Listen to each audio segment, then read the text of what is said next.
Live from our Zetan studios in Harare, Zimbabwe, welcome to the program Enhancing Women Participation in Electoral Processes. Now, this panel discussion seeks to stimulate debates around women's rights to decision-making during this COVID-19 era. I am Owen Kaura. Now, this broadcast is brought to you by Zimbabwe's television network and our partners, Women's Coalition of Zimbabwe. Now, for views and comments on this program today, you can feel free to do that on our Facebook page, Zim Papers TV Network, or via our Twitter handle @ZTN Prime. And to help us with this discussion, we are joined in studio by Commissioner Obed Machalaga from the Zimbabwe Gender Commission. Commissioner, welcome. Good afternoon, Owen. Great. Now it looks like we're going to have a great one. We also have in the studio Heather Koga from ZESNI, and she's a Senior Advocacy for Electoral Reforms Officer. Thank you very much, Heather Koga, for joining us. Thank you, Owen. Great. And on the line, we have Commissioner Jasper Mangwana from the Zimbabwe Electoral Commission. Commissioner, good afternoon. Afternoon. It's a pleasure to be here. Thank you. Great, loud and clear, and it looks like technology is certainly being our friend there. And I'll stay with you, Commissioner, there on the line to just kickstart this discussion.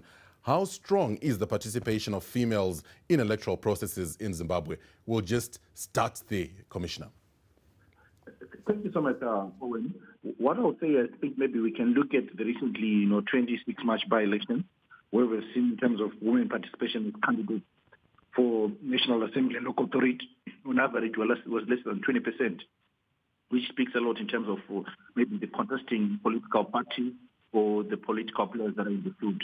So therefore, we as a commission would maybe call the political organization to, look at the internal democracy to also offer, women more opportunities. However, we know that the constitution has got the women's quota, and very soon also looking forward to the youth quota. But these are some of the issues that we've noted as we've been doing our, conducting by-elections in this country. If you look at the records as of 10 May, the voters roll, you can see that women are more than men, especially with, I think, the male are around 46% and women are the other percentage, which means that we've got more registered the female than male. So I think there's also good chance where we need to really try to empower and incorporate and enable women to really participate as political, candidates.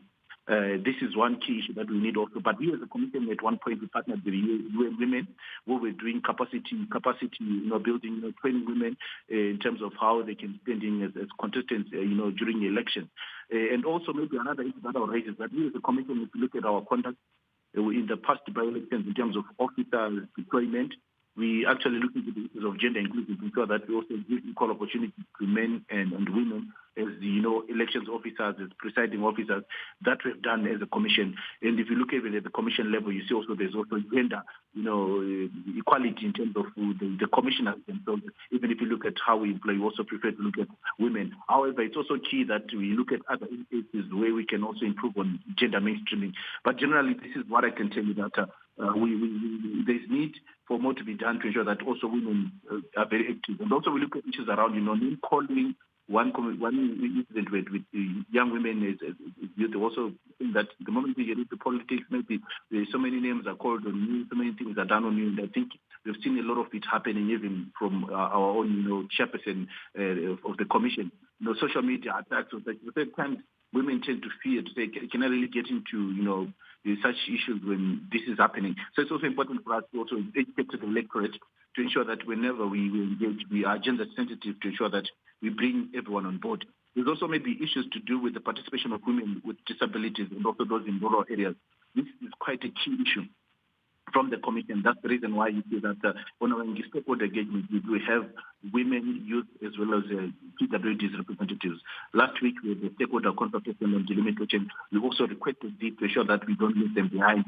It's unfortunate for our rural, masses because of the presence of the commission in only 63 districts and 10 provinces. It's difficult for us to reach some of these beyond areas always.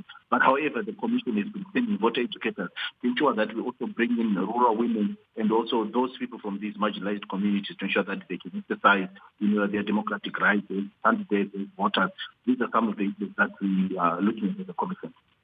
Now, of course, Jasper raises very pertinent issues, a host of pertinent issues there. But I'll just pick on one as I come to you, Obed. Looking at that, there are more women on the voters' roll. But then when it comes to political candidates as women, we've got less women. Maybe from your commission, why is it like that? No, we have always been commenting on this dichotomy between the population of women in the country, which is 52%, the number of women as elected as voters on the voters' roll, which is 53%. But when you look at the women participation, it has not been very wholesome, largely because the political process is a power game. Is a result of a political process, an electoral process that is punctuated or synonymous with a lot of violence. It's generally the environment is generally anti-women. I agree that the electoral process, there is some gender mainstreaming. But if you look at other than the commission itself, where you have 50-50% in terms of the senior management, but when you go to the secretariat itself, at higher levels, there is more men than women. But sometimes, even when you are looking at the recent elections that happened in the by-elections, the March 26 by-elections, when we reviewed the process and the participation of women, of course, it was a mirror image of those who had been victims of the recall process. And they were largely men, and they were placed there. But the participation of women then as candidates was very, very low. But when we look at also at the management system, we carried out an analysis and found out that at the higher level of the management mechanism, process mechanism, you were almost 30% senior level of women. But as you go down, you had more women participating as polling officers, not as ward or constituent officers. But this, Owen, is a mirror image of what is the gender stereotyping that exists. The recruitment process tends to pick from where there is already toxic gender stereotyping. So you have higher levels getting higher level on the voting, on the electoral process, and the lower levels, when you took a look at the rural polling stations, the rural polling officers are usually headmasters, and most of the schools the majority of schools are, though the majority of teachers are women, the majority of administrators are still male. So it then translates into that kind of, notwithstanding the efforts by the ZEC to gender mainstream, the mirror image shows the participation of women, which has a lot to be desired.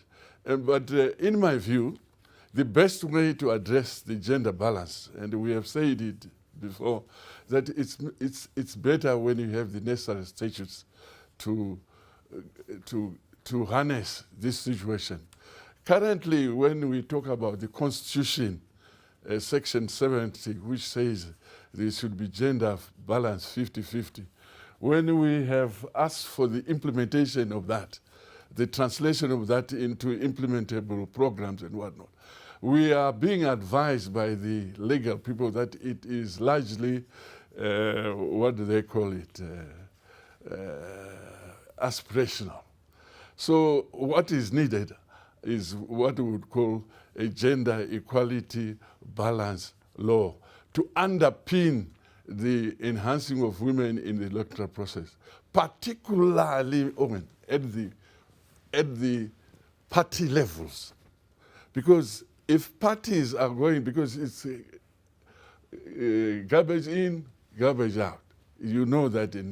So if the parties are not bound to a 50-50 requirement, we still will have problems because the parties are now simply saying, women, you now have the quota system which has been increased. You have the quota system in both local and whatnot. But it's a lame excuse. What is needed is parity 50-50. Yes, for Zimbabwe, we are doing well because in terms of gender mechanism or electoral processes, we are much better than most countries. We are actually probably, well, in Africa, it's almost like Southern Africa is 40%. Generally, it's lower for the whole of Africa, about 20-something%. Thank you, Owen. All right, so it looks like, well, from what you're saying, we are getting there, but we're not yet quite there yet. So now let's look at some of the issues that you've raised in your opening remarks. I'll take it as opening remarks. You talk about a law that's needed at party levels as well. There is no women participation at party level for women is right at the lower level, at the lower echelons of the party. But as we move up, then it's sort of like there is no women participation there. Now, I'll have to come to you, Heather, when we get to that. In terms of implementation of the Constitution at the moment, in terms of what Orbit and as well as Jasper said, in terms of the Constitution, the law might be there. But now when you look at implementation, what is going on the ground? Yeah, from our work in advocacy as well as civic and voter education and also monitoring and observation, we have noted that the law is quite sound. If you look at our constitution, we can quote several sections, section 17, section 56, section 80. They all speak about gender balance and making sure that there are equal opportunities for men and women in all aspects, politically, socially, economically. But there is really a gap in terms of the implementation of the law. We look at supporting legislation, we look at supporting legal framework like the quota system that we have. And we are saying we still have a long way to go. The quota system for women talks about 60 seats out of how many seats?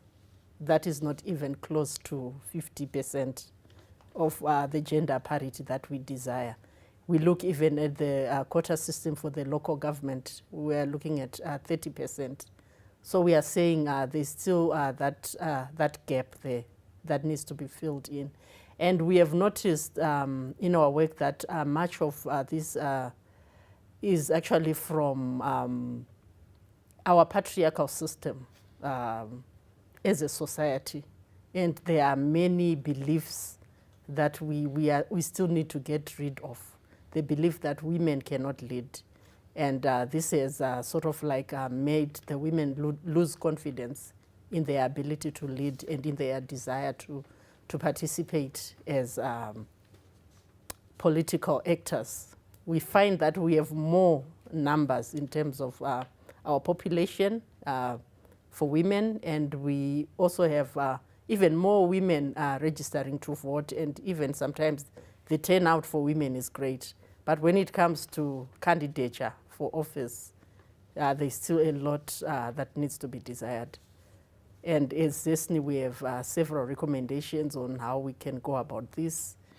Yeah, maybe just go ahead. Let's look at those recommendations. Okay.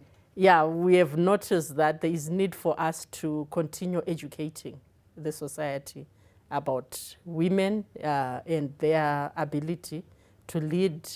The women themselves have to be trained and given confidence. They have to be given information on how they go about participating in electoral processes. So as we educate the women, we have noted that we need to go where they are. Sometimes because of gender roles, women cannot maybe travel or go to places where they get this kind of education. So we need to go where they are and give it to them there. We need to simplify even our approach in terms of language, translating and simplifying the language that we use, because it's not everyone who has that ability to grasp. So sometimes even the level of education, or sometimes even the level of exposure, also calls us to simplify issues. And then we are looking at a certain section of the women, the young women. Sometimes they are even more disadvantaged because they are young and maybe the exposure is not so great. And we have also seen that for younger people, we need to use the appropriate platforms. Digital platforms are now the in thing for the younger generation. So if we make use of Twitter, if we make use of Facebook in disseminating our information about political processes and how people can participate. So the social media thing is really an appropriate platform for the younger section of the women. All right, so now, Heather, you also bring in very pertinent issues, but let me just come back to you, Jasper, on the line. Hopefully, Jasper, you're still with us on the line? Loud and clear. Yeah, great. Now, you've heard what Orbit and Heather have been saying. Now, in terms of your work, you touched a bit on it, in terms of your work as ZEC, in terms of advocacy and education, voter education. What are you doing in terms of going to the rural communities, simplifying the messages? How are you going about your programming? Thank you so much, Owen. What I would say is that in the commission, we are using many channels to ensure that we intensify voter education. For instance, I'll say that maybe it's only for this month of May, the commission has been engaged in radio programs because we know very well that our other constituents in rural communities usually have got access to radio. So we will bring community radio programs, raising awareness and encouraging women to participate on electoral processes. Over and above that, we also have voter educators on the ground for every electoral activity that we have. We've got a group of voter educators that get to these people. For instance, I'll talk about the previous BVR, I believe. Each and every constituency or each and every area where our team was going to be, registering people to vote, we invite our voter educators on the ground. Wherever we have an election, maybe a by-election, we send voter educators on the ground to ensure that they really, intensify and make people understand what rights they're able to practice. We've also activated our social media engagements. If you look at our Twitter and Facebook handle, trying to engage and ensure that we can share as much voter education as possible. Even also on our website, some information is there.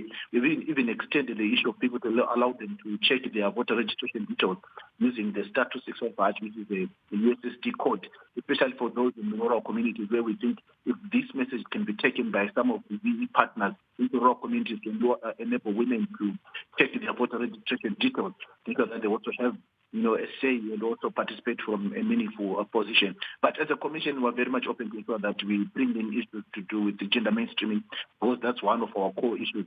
I would also agree with my fellow commissioner that maybe at times, if you look at the deployed officers, you look at the senior ones maybe at the bottom, because it's about training. So if some of them are not available for this training and experience that is required for someone to be presiding officer, it might also affect their appointment. And remember also the commission will request these people from the Public Service Commission. Maybe they'll be taken from the Ministry of Education, maybe they'll be taken from the local authority. And usually we use the names that have been presented to us by these respective institutions. So maybe also simply because the time maybe someone will feel like it's better, I would rather recommend the male, employees of our institute so that they can get the priority. Maybe it requires them to go into rural communities.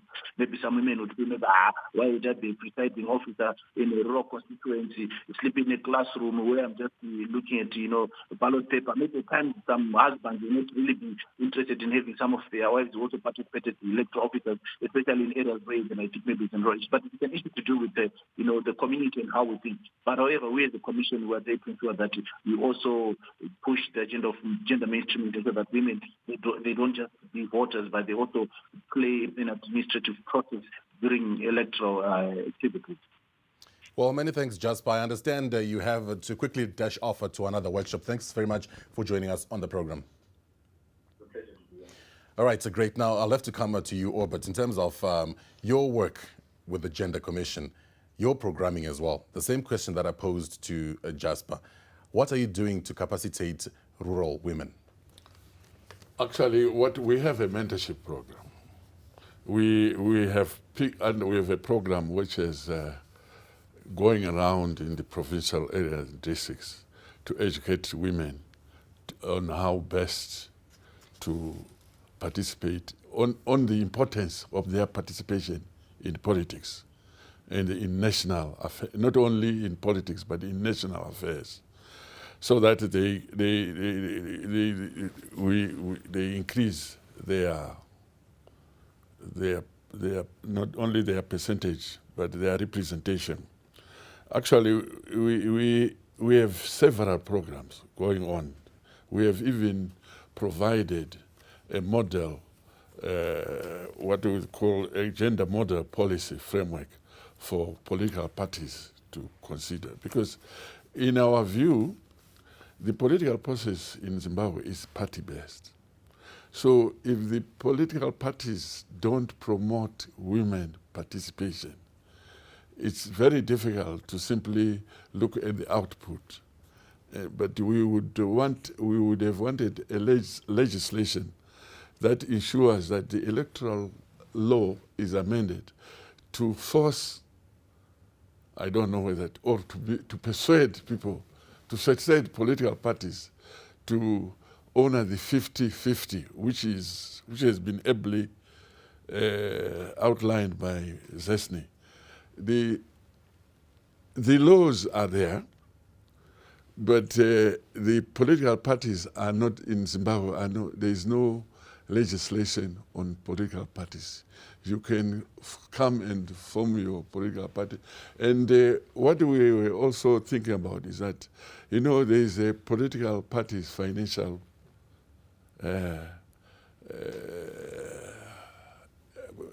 legislation, which allows for these people to benefit from the public purse. So it is necessary that at least they comply with policy and that they at least have a minimum of gender participation. Currently, it's carte blanche. You get your global whatever percentage and you get your money.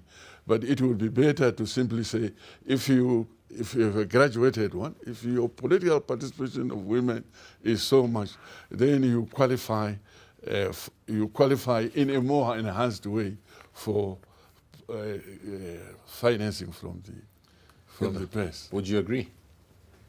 Yes, it's actually something that we have also been advocating for as an organization, as a way of promoting the participation of women in politics. So we are looking at the issue of party lists. When a political party presents its party list, we want to see a balance in terms of gender and other aspects.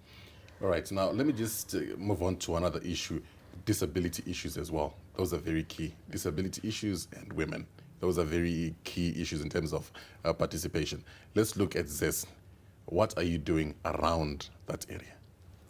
As ZESNI, we are a partner organization, and we work with many organizations who are involved in issues to do with elections and democracy in general. And disability organizations are amongst some of our partners. So we partner with them on some of their projects, and we've actually done a lot in terms of partnering with disability organizations, and we advocate as well to ZEC, looking at issues like maybe the setup of the polling station. We've been advocating for a disability-friendly atmosphere at the polling station, where we have maybe we have those ramps that they need. We have that ballot box lowered to the level of someone maybe using a wheelchair. There's a lot. We've been advocating for the tactile ballot paper for use by people with visual disabilities, even the use of the Braille, so that information can also reach to the people who are blind and people with other disabilities. So we've been doing a lot in terms of advocacy and education to try and include people with disability into electoral processes. Now, Obert, earlier on you said... on that one, I want to comment on that. Yeah, you can go ahead. Yes, one of the biggest problems that we have on disabled people is that they are not even registered as what? as voters, let alone participating. And as a gender commission, while we go around observing, we have noted that most of the disabled people, they will be fortunate to have been what? Registered. I know that the ZEC goes around educating communities, and these people are identifiable in communities. So besides that, I think one of the biggest disadvantages in urban areas where the most may be registered, they don't have facilities like ramps, what he is talking about. But in most of the rural areas, the people, our citizens there who are physically challenged have difficulties even in getting what? Registering, let alone participating. And I think we have been partnering up with the appropriate organization to see how we can improve on that. All right, thanks for that. But now, you're also talking about participation of women in politics mirroring society in general in terms of patriarchy. Now, as a commission, how many women are in your commission in terms of the upper echelons of the commission? That's one. And then also looking at other commissions in terms of women participation, because I think that's very key as well. Yes, what I have said, Owen, is that when you have a statute, all commissions are required to have a 50-50, so, including the gender commission, particularly for commissioners. So in terms of achievement of the gender balance, when you have a statutory obligation, you have a 50-50. You go to the Human Rights Commission, it's a 50-50. You have a man at the top, you have a woman at the second. You have a zebra approach. This is what my colleague from Zesni was saying, that even in the political process, why can't we adopt a zebra approach so that we realize the 50-50 what? So we don't mean to impose on political parties. We simply say, when you file for your constituents, can you have you can't say you have 50 people contesting, of which only 10 are what? Amen. So in terms, but for the Gender Commission, we are 50-50, and the chairperson is a lady. Great. So that's a good start there. Yes, All but right. almost in all commissions. Yeah, if you have the ZEC, the chair lady is a woman, the deputy is a lady, is a man. So that works very well. I think that's an excellent example to advocate for and to follow. Now, of course, you're rounding off the program. Your closing remarks, and considering we're still in the COVID-19 era and there were so many changes and so many disruptions as well in terms of most probably your programming. So just as we round off, I'll start with you, Heather, in a minute as we round off. Okay, I just want to encourage women to participate in politics, in electoral processes, and to tell them that they do have what it takes to do that. We have so many examples of women who have taken the lead in so many aspects of life. We can do it in politics as well. And we encourage men to facilitate in making the environment conducive for women to also take up the lead. And Robert? Thank you very much, Owen. I think the most important thing is to encourage or promote our women through some kind of confidence building, and to create an appropriate environment where we don't have a lot of gender stereotype being carried over from a patriarchal culture. Things have changed. This is a very well modern world. Women can do as much. Actually, it has been proven that where is women leadership, they perform much better than most of us. I thank you. And on that note, we have come to the end of this program brought to you by the Women's Coalition of Zimbabwe and, of course, in partnership with the ZT. And many thanks to my guests for joining me. Thank you very much. Thank you. And thank you for watching. I am Owen Kaura.